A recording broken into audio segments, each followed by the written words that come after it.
আসসালামু আলাইকুম everyone, welcome to my another blog.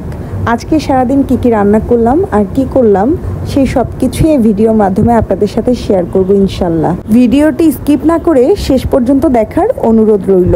সকালবেলা উঠে চায়ের সাথে চা দিয়েই সকালটা শুরু করলাম। চা বলতে বিস্কিট বুঝিয়েছি।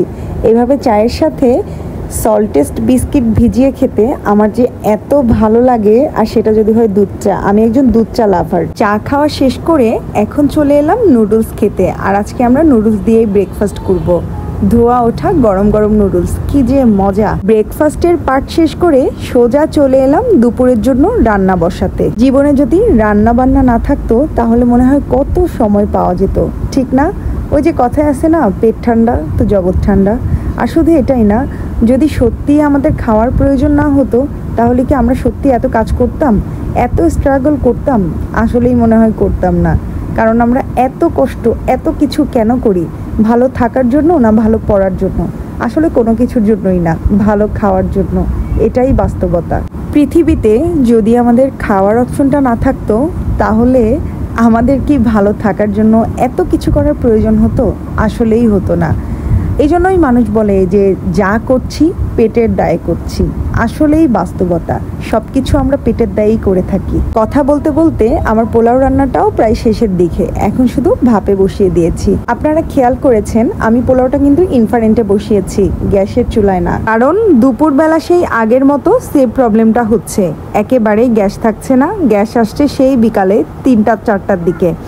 সো তখন তো আর দুপুরের রান্না করে খাওয়া পসিবল না। সেই জন্য বাধ্য হয়েই ইনফ্রারেন্টেই রান্না করতে হয়। এখন যেহেতু হালকা গ্যাস আছে তাই ভাবলাম গরুর মাংসটা এখানে বসিয়ে দিই, যতটুকু হয় হতে থাক। এই দেখেন গ্যাসের স্পিড, এই স্পিডে কি কখনো রান্না করা পসিবল? তারপরেও যেভাবে হচ্ছে রান্না করছি, কারণ ইনফ্রারেন্টে যেহেতু পোলাওটা দমে বসিয়েছি, পোলাওটা হয়ে গেলে এই মাংসটাও ইনফ্রারেন্টেই ট্রান্সফার করে দিব। তো ফাইনালি মাংসটাও আমি ইনফ্রারেন্টে বসিয়ে দিলাম। এই যে আমি এখন মাংসটা খুব সুন্দরভাবে কষিয়ে নিব। আর এখনও কিন্তু আমার কষানো হয়নি, আমি কিন্তু পানি দেইনি। এটা মাংস থেকে বের হওয়া যে পানিটা সেটাই। সো এই পর্যায়ে আমি বাটা গরম মশলাটা অ্যাড করব। আমি সবসময় গরম মশলাটা বেটেই ইউজ করি। এই বাটা মশলা দিয়ে গরুর মাংস রান্না করলে আমার মনে হয় গরুর মাংস কেন, যে কোনো মাংসের স্বাদ অনেক গুণ বেশি বেড়ে যায়। আরেকটা কথা বলে রাখি, আমি কিন্তু মাংসে সব ধরনের মশলা ইউজ করেছি, শুধুমাত্র হলুদ বাদে। মাংসটা যখন কিছুক্ষণ কষানো হয়ে যাবে তারপর এই পর্যায়ে এসে আমি মাংসের ভিতর হলুদ অ্যাড করি। মাংস রান্নার আরেকটা গুরুত্বপূর্ণ টিপস হচ্ছে, মাংসটা যদি প্রথমেই আপনি হাই হিটে রান্না করে ফেলেন তাহলে কিন্তু আপনার মাংসটা প্রচুর ড্রাই হয়ে যাবে। তখন আর মাংসটা সফট বা জুসিনেসটা থাকবে না। আর তখন কিন্তু মাংসটা খেতে খুব একটা ভালো লাগবে না, কারণ ভিতরে কোনো ধরনের কোনো মশলাই প্রবেশ করবে না। আমি কিন্তু মাংসে অলরেডি তেলের কষানি আর পানির কষানি, দুইটা কষানি দেওয়ার পরে মাংসে আলু আর আস্ত রসুন অ্যাড করছি। আমি যেহেতু খুলনার মেয়ে, আমরা এরকম আস্ত রসুন আর চুইঝাল দিয়ে গরুর মাংস রান্না করি এবং খেতে কিন্তু অনেক অনেক মজা হয়। গরুর মাংস বলেন, মুরগির মাংস বলেন, সব কিছুতেই আমরা এরকম আস্ত রসুন ইউজ করে থাকি। এটা খেতে কিন্তু অসাধারণ হয়। আলু আর রসুন দিয়ে কষিয়ে নিয়ে এটাতে আমি ঝোলের পানি দিয়ে ঢেকে মিডিয়াম হাই হিটে আমি রান্না হওয়ার আগ পর্যন্ত রেখে দিব এভাবে।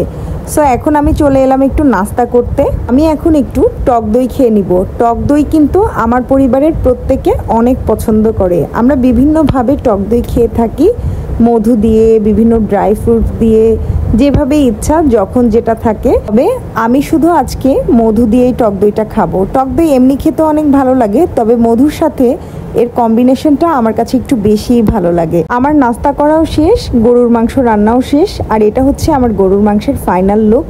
দেখতেই কি ভালো লাগছে, খেতেও মার্শাল্লাহ অনেক ভালো হয়েছে। আর এই মাংসটা কিন্তু একদম সফট হয়ে গিয়েছে, হাতে নিয়ে চাপ দিয়েই ভাঙা যাবে। আর আমাদের এবারের মাংসে আমাদেরকে এত বড় একটা নলি দিয়ে দিয়েছে। যদিও আমাদের বাসায় আমি ছাড়া আর কেউ নলি খায় না, তবে নলি আমার কাছে কাচ্চিতেই খেতে বেশি ভালো লাগে এমনি রান্নার থেকে। আর এখন আমি চিংড়ি মাছটা ভুনা করে নিব। এখানে আমি চিংড়ি মাছের খোসা ছাড়িয়ে ধুয়ে সুন্দরভাবে পরিষ্কার করে নিয়েছি। এখন শুধু রান্নার পালা।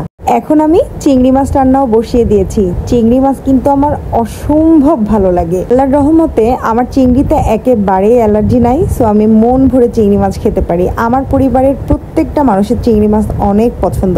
আমার বাচ্চারাও অনেক অনেক পছন্দ করে চিংড়ি মাছ।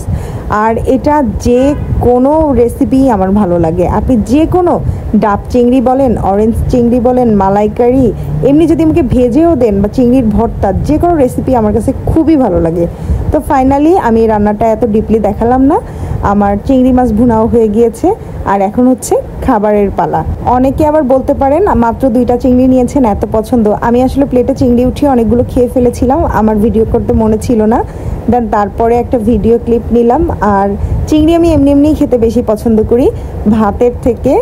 আর এখানে বিশাল সাইজের একটা নলিও নিয়ে নিয়েছি, বললাম না এটা আমি ছাড়া আর কেউ খাবে না। তো আজকের ভিডিও এখানেই শেষ করছি। সবাই ভালো থাকবেন, সুস্থ থাকবেন। আমার ভিডিও কেমন লাগলো অবশ্যই কমেন্ট করে জানাবেন। আল্লাহ হাফেজ।